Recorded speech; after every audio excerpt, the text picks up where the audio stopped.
रुचि है एक और में रहल निकालना बढ़िया बोलत ऐसे है रुचि है बहुत ही सुंदर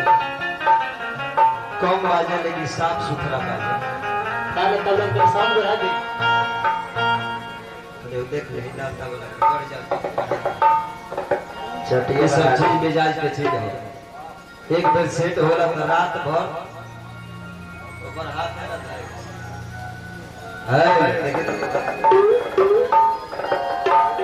है रुचि है एक बार एको लंबा बना है रुचि हल्का एको लंबा है रुचि है चलिए बेटा समय बार करी हम श्रोता समाज के हम भोजपुरी गायक कलाकार होना बताइए सबका के लिए से हम चरण छू कर बोलना चाहते जोरदार ताली बजा के लेकर के आशीर्वाद दे दीजिए आज बड़ी खुशी की बात था कि हमारे अजीज मित्र दिल अजीज हमारा व्यास अजय कुशवाहा उर्फ बूढ़ा व्यास जी आज यहाँ में सुपुत्र अभिनंदन बबुआ के शुभ छठिहार के उपलक्ष्य में सांस्कृतिक कार्यक्रम के आगाज कर गई बा। आज हम के धरती पर हम के दुर्गा गावे ला साथी कलाकार से पहुंचल बानी गुरुकुल कलाकार से बानी हम सबका के मंच के माध्यम से जय जयकार कर हार्दिक हार्दिक स्वागत करब और संग में एक हम बात कहल चाहब जबने के तो लगे के बानी हमने के लगे के बानी और दूर दूर के कलाकार आज बने हमने मनीष सिंह हलचल जी बीटू बाबा बहुत हमें कलाकार बने यहाँ लोग जल्दी गवा के विदा कर दिए तो बढ़िया रहल काहे कि हमने के लगे के बानी जा हमने के बातों में गावले नहीं गावले तो चल लेकिन हमरा सर्व भैया के आदेश बा देखो गाना हम गा दे तनी जल्दी बिल्कुल कम समय में ओकरा बाद समय से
बड़े सुंदर कलाकार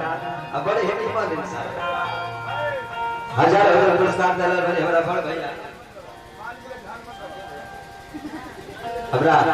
संजय भैया बड़े पुरस्कार दिले हमारे पास जय जयकार कर विशाल ऊपर रहे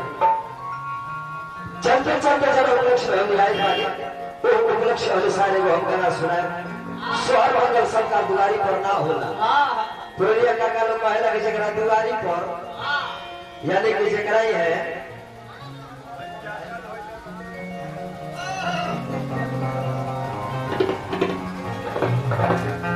जकरा ही है सुहाग मंगल गावल जाला। ऐसा कर दुआरी पर न हो जी ना एगो तरीका और चल बेच से बढ़ जाए।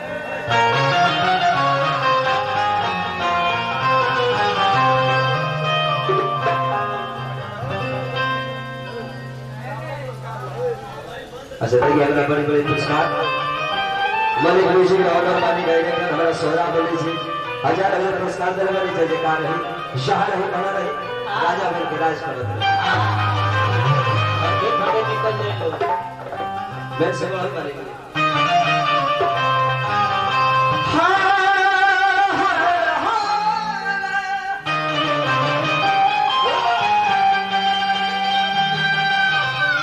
कहे के बाद कि हमारा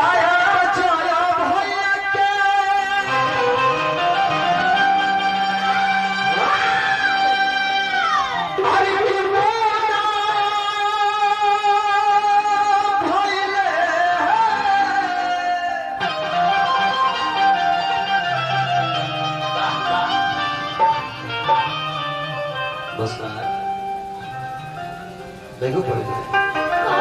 अरे हमारा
अभिनंदन बाबू के के खुशी में मंगल दान सुहाग हो रहा बा पूरा लोग जुटल बा शुभ आशीर्वाद देवे खातिर जे बबुआ आज से हमनी के नगर में हमनी के बीच में एगो नया उमंग ले आइल बानी हमनी के प्रार्थना करे के बाद आशीर्वाद देवे खातिर जुटल बानी धरती पर जे बबुआ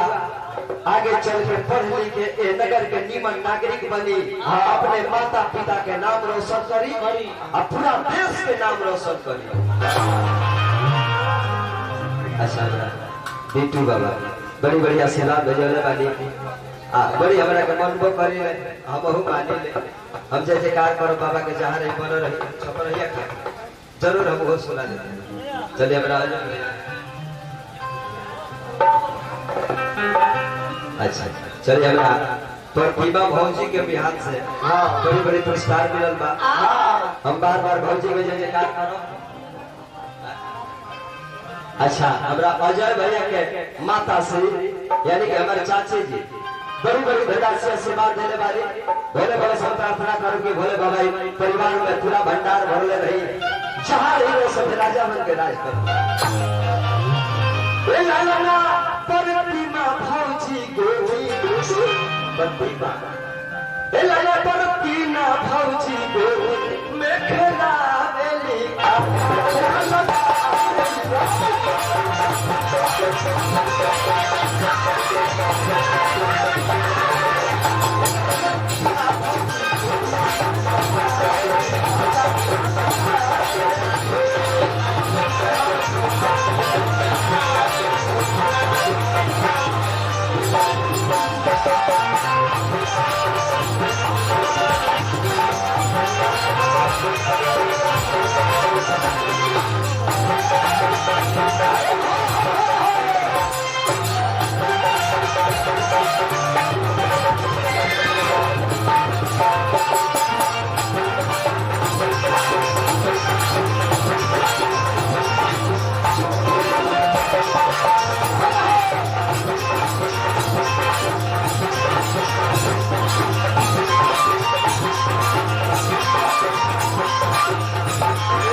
देखिए अपना परम आदरणीय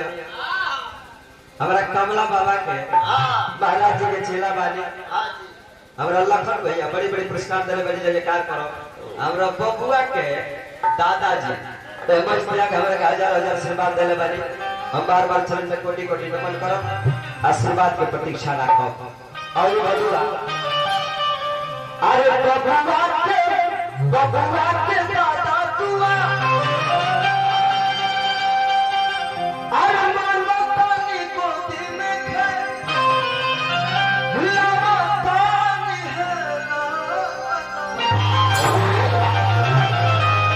अच्छा है अरे बबुआ के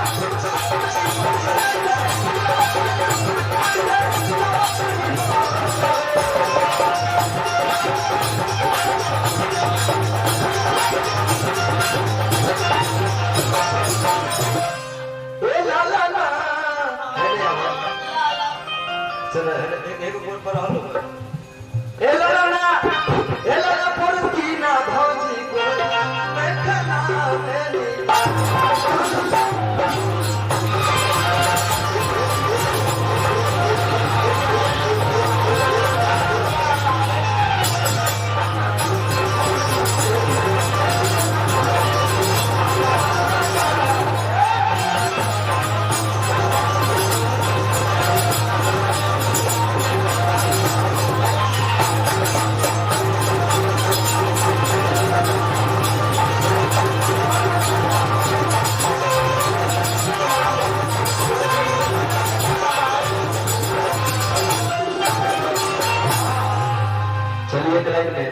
देखो छोटा भैया सोहर ओकरा बाद में अब का लंबा वही पर काम पीछे पड़ी देखिए आगे के माननीय गार्जियन जकरा का हमेशा आदर्श मानी हां बड़ भाई हमरा सरवन भैया हम घरे जाके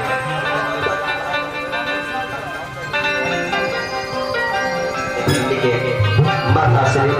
फेमस भैया का हमारे बड़ी बड़ी आशीर्वाद धन्यवाद पुरस्कार देने एक खानदान के वरदान बने बबुआ पर शुभ आशीर्वाद लागे जो बबुआ खूब निमन आगे चल के पढ़ी लिखी अपना पिताजी से भी नाम ऊंचा करी और जब माई बाप के नाम ऊंचा होला तो पूर्वी गांव जवार बिहार के नाम ऊंचा होला तो चले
देखिए हमने के गार्जियन बात पूरा दिया हमरा सरवन भैया के पिता श्री बानी रामविलास बाबा बड़ी बड़ी पुरस्कार देने वाली जय जयकार करो जा रहे बना रही जिंदगी जवानी और बनो रहो